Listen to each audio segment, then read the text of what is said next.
diretor do ACES da Lesíria do Tejo. Eu começo por lhe perguntar como é que avalia a situação atual aqui na região. Então, os meus cumprimentos ao senhor jornalista João Batista, cumprimentos a todos os leitores do jornal Mais Ribatejo, nosso online recente e que fazia falta aqui à nossa zona. E o que é que lhe posso dizer? Permita-me fazer um ligeiro enquadramento durante 2 minutinhos, que ajuda as pessoas a perceber onde é que nós estamos. Nós esquecemos, mas tudo isto começou praticamente faz hoje 1 mês e 1 dia. Começou no dia 16 de março. Se me pergunta se isto foi no dia 16 de março de 2020, eu digo não, deve ter sido em 2019, porque já aconteceram tantas coisas desde essa data, que é estranho como só decorreu 1 mês. O que é que se começou a fazer no dia 16? No dia 16, de imediato, nós demos orientação às nossas 25 unidades para suspenderem as consultas programadas presenciais a todos os grupos vulneráveis, exceto aquelas que fossem consideradas imprescindíveis. O grande objetivo foi retirar de imediato das unidades aquela população cuja probabilidade de sofrer contágio era mais significativa. Ficou ainda aberta a possibilidade daquilo que fosse necessário, com certeza teríamos que resolver. Para esta população, solicitou-se que recorressem no contacto online, tentassem pedir o receituário de forma eletrónica, tentassem fazer consultas não presenciais, etc, etc. E os tempos de consulta que estavam destinados a estes grupos vulneráveis, destinámos para a resposta na doença aguda. Quem aparecesse de imediato com qualquer problema, havia capacidade de resposta, houve capacidade de resposta, não faltou capacidade de resposta para a doença aguda. Entretanto, o nosso Covid avançou, evoluiu de forma negativa, os números aumentaram e nós decidimos no dia 26 abrir 5 locais nos nossos 3.500 km². Abrimos 5 locais para atendimento de Covid. Esses 5 locais garantiam a cobertura integral de toda a população. Áreas dedicadas, o que fazia com que quem tivesse Covid ou suspeita de Covid não sequer teria que ir a uma unidade de saúde, iria a uma área Covid. Pela primeira vez, porque até o momento em que abrimos os nossos ADCs, como digo, começámos a planeá-los no dia 26 e abrimos no dia 30 de março, logo na segunda-feira, até aqui a população apenas tinha acesso a 2 locais para se testar e para saber qual era a sua situação. Era ou Saúde 24 ou urgência de um hospital, que também começou a abrir uma urgência Covid. A partir do dia 30, com as nossas áreas de atendimento Covid, as pessoas, além de poderem recorrer ao Serviço Nacional de Saúde 24, o SNS 24, que os podia orientar para as nossas áreas dedicadas, puderam também ir diretamente a estas mesmas áreas dedicadas. Sempre que tinham um sintoma, pelo menos um dos 4 sintomas que estão determinados como potencial de Covid, era-lhes passada uma prescrição para irem fazer uma análise. Aqui surgiram os primeiros problemas, os primeiros grandes obstáculos com os quais nos deparámos e que fizeram com que tivesse passado umas noitezinhas com muita dificuldade em conseguir dormir, para não dizer que não dormi. Porque foi-nos dito, abram, e passamos a ter uma resposta diária de 60 testes em 2 convencionados, que nos iria mais ou menos garantir solução para o problema, mas acontece que um dos convencionados, por falta de kits, por falta de uma série de coisas, não abriu. Então a nossa capacidade ficou em 30, muito reduzida. Criou-se uma ligeira lista de espera, que não nos agradava. Conseguimos articular com um dos hospitais que nos garantiu depois solução para essa lista de espera e ficámos em dia. Desde esta semana temos uma capacidade instalada para 140, 150 testes diários, muito mais do que aquilo que são as necessidades que estão neste momento a surgir, e para além desses 150, vamos, a partir da próxima semana, ter uma terceira entidade também a trabalhar para nós e a fazer os testes. Entidade essa que ainda não temos a certeza de quantos é que serão, mas que será muito largo, será ultrapassada às nossas necessidades.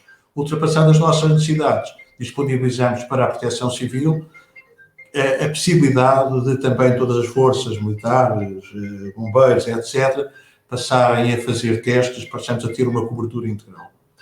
Dito isto, resposta neste momento praticamente em dia e mais a evolução dos testes positivos agradável também. Digamos, passámos de uma percentagem elevada de testes positivos para uma percentagem de cerca de 7%, apenas de testes positivos, que se pusermos a questão ao contrário, quer dizer que 93% das pessoas que vão fazer testes, os resultados são negativos. Qual é o outro obstáculo que está a surgir em tudo isto? É os chamados confinamentos, é as chamadas quarentenas, porque cada vez que alguém tem um teste positivo ou suspeita que tem, de imediato as autoridades têm a obrigação de saber quais são os contactos, que pessoas é que conviveram nos últimos tempos com aquelas pessoas. E ficamos com meia dúzia, com uma dúzia de pessoas em casa durante 14 dias, que felizmente, e ainda bem, depois normalmente não têm nada, mas reduz muito a população, nomeadamente quando a população é uma população de profissionais de saúde, por força desta realidade. Um último dado que eu também gostaria de lhe apresentar, porque reforça aquilo que foi dito ao princípio, tentou-se retirar o mais possível a população vulnerável das nossas unidades, tentámos que elas se dedicassem à doença aguda, aquilo que aparecia no momento, e hoje mesmo, porque as coisas começam a ter alguma estabilidade, pedi aos meus serviços de planeamento para me dizerem quantas consultas foram feitas na primeira quinzena de março de 2020 e quantas consultas foram feitas na primeira quinzena de abril de 2020, para poder fazer alguma comparação. Não estou a falar em consultas Covid, estou a falar consultas gerais nas nossas unidades.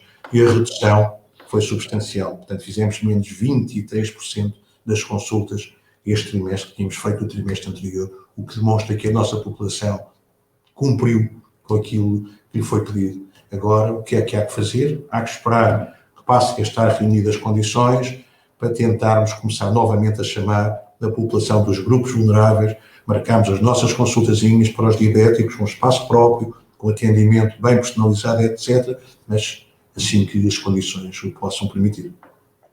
Falámos de população vulnerável, uma das grandes preocupações são os idosos, os lares, as IPSS. Eu julgo que está a haver até uma atenção especial em relação a essa situação, um programa específico.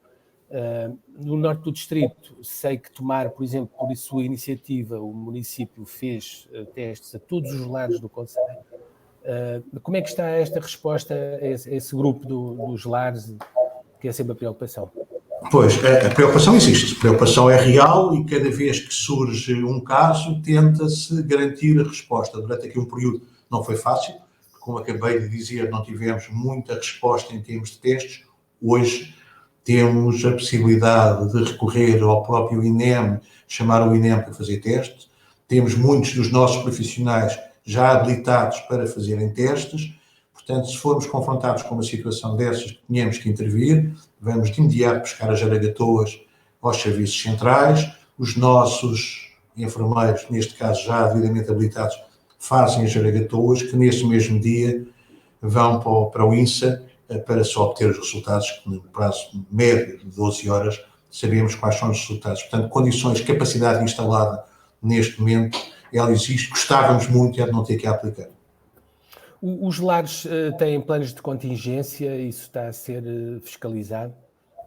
É uma área que não depende de nós, da saúde, depende da segurança social. Nas videoconferências diárias em que tenho participado, feitas pela Proteção Civil Distrital, ouço exatamente que tudo isso foi solicitado, foi pedido e que as instituições são obrigadas a ter os seus planos de contingência, mas não queria meter muito nisso. Sim, não e depende da segurança social, não depende da saúde. No que à saúde diz respeito, vemos que houve uma adaptação, houve preparativos, a resposta está a ser neste momento à altura daquilo que se está a pedir, não é? Em termos de testes, em termos embora por vezes surja sempre, agora menos, os equipamentos de proteção dos profissionais, houve falta. Agora começaram a aparecer, penso que isso já não é... Exato, vamos às duas coisas, testes e equipamentos de proteção. Testes, como disse, passámos aqui 3 ou 4 dias com alguma dificuldade. Falta de resposta, porque uma das entidades que se tinha comprometido a iniciar, quando abrimos o ADC, não teve reagentes, não teve capacidade, portanto ficámos limitados a 50%. A partir do momento que essa entidade começou a fazer os testes e ainda por cima passou a fazer mais do que, a disponibilizar mais do que aquilo que se tinha comprometido, que eram os 30, ao nível de testes estamos bem. EPIs, equipamentos de proteção individual de saúde. Em nenhuma circunstância, isto fique claro, faltaram equipamentos de proteção individual de saúde para as áreas dedicadas ao Covid. Foi dada sempre com prioridade. Agora, para algumas das unidades, a gestão era feita ao dia. Portanto, estávamos à espera no dia seguinte da possibilidade de ir buscar EPIs a Lisboa para conseguirmos garantir que tudo funcionasse bem. Agora, onde eles eram imprescindíveis, onde as pessoas tinham que estar devidamente salvaguardadas, quer nas áreas dedicadas, nunca faltou. Aquilo que eu gosto de dizer nesta altura é que provavelmente o PIB da China vai também aumentar muito a nossa conta, como aumentou em 2009, quando foi a gripe, de tal forma que possa haver, deixe-me contar só este exemplo, que é um exemplo muito flagrante, no ADC de Santarém, para pôr os resíduos, para separar bem os resíduos contaminados dos limpos, tivemos que pedir à autarquia, que se disponibilizou de imediato, que nos pusesse uma tenda na zona de estacionamento da área para conseguirmos pôr os resíduos contaminados, ou seja, os EPIs que os profissionais de saúde deixam de utilizar, que a quantidade é tanta, ainda que diariamente o SUS, a entidade que trata disso, os venha buscar, a ver o incremento que houve e o consumo que houve destes equipamentos. Acresce que as áreas dedicadas, infelizmente, também não tiveram a resposta que eu pensava por parte dos utentes. A nossa média é muito baixa de atendimentos diários, as pessoas não recorreram muito. E ainda bem, quer dizer que estamos a conseguir achatar a curva, não é? Como se usa agora a expressão. Quero acreditar que sim, mas vamos esperar pelo fim do mês. Temos de aguentar mais algum tempo ainda e dar tempo. Acho que é fundamental que as pessoas mantenham aquelas medidas que toda a gente sabe, que estão mais do que divulgadas, que todas as pessoas saibam que há um conjunto de sintomas, como seja a temperatura igual ou superior a 38 graus, como seja tosse persistente, falta de ar, a chamada dispneia, que se sentirem um destes sintomas não tenham qualquer problema de ir ou ligar para a linha de saúde 24 ou ir a um dos ADCs, seja o hospitalar, seja o nosso. Sugiro que, caso os sintomas não sejam muito graves, que não vão ao hospitalar, que está mais vocacionado para os sintomas graves, mas que vão ao nosso ADC. Não fiquemos de imediato já todos a pensar que o problema está resolvido. Vamos todos acreditar que pode estar, mas ele só estará se tomarmos cada um de nós as medidas que são necessárias. Isto é, estarmos atentos aos sintomas. Pode não ser nós, podemos não ser nós, pode ser o nosso avô, pode ser a nossa esposa, pode ser o nosso filho, qualquer um que tenha sintomas, não tenha problemas de recorrer aos ADCs, serviços que estão devidamente preparados para tudo isso. E depois é muito simples. Se o profissional de saúde, neste caso o médico, considerar que a pessoa reúne pelo menos um dos sintomas, acresce àqueles que eu falei há bocado das dores persistentes, de imediato é passada uma prescrição para ir fazer o seu testezinho. Prescrição que pode ser entregue em papel ou até pode ser mandada eletronicamente, de forma virtual, para o seu telemóvel, para a pessoa marcar numa das entidades que tem capacidade de resposta. Portanto, não vamos facilitar. Se não facilitarmos, tudo corre bem. Sim. Se facilitarmos, pode não correr. Até porque já ouvi especialistas a falar na possibilidade de uma segunda epidemia ou de uma segunda vaga. E a população, se tiver baixado a guarda... Claro, a probabilidade aumenta. A probabilidade aumenta, ninguém sabe, imagina-se que pode acontecer, também pode não acontecer, como sabe, houve-se muita coisa, ainda não passou tempo suficiente para haver rigor científico na maioria das afirmações, são meras afirmações ainda sem rigor científico, mesmo nos países que já estão a começar a libertar com algum rigor, como seja o caso da Noruega, não há ainda rigor científico que nos permita concluir. Portanto, não podemos chegar aqui à televisão e dizer, como disse, algumas pessoas tomem isto que isto resolve, porque eu tenho não sei quantos milhões. Não fazemos. Temos de ir com cautela. Temos que ir com cautela. Quanto mais cautela tivermos, maior a probabilidade de sairmos com sucesso. Muito obrigado, doutor, pela sua atenção. Muito obrigado, João, pelo convite. Um grande abraço. Muito obrigado.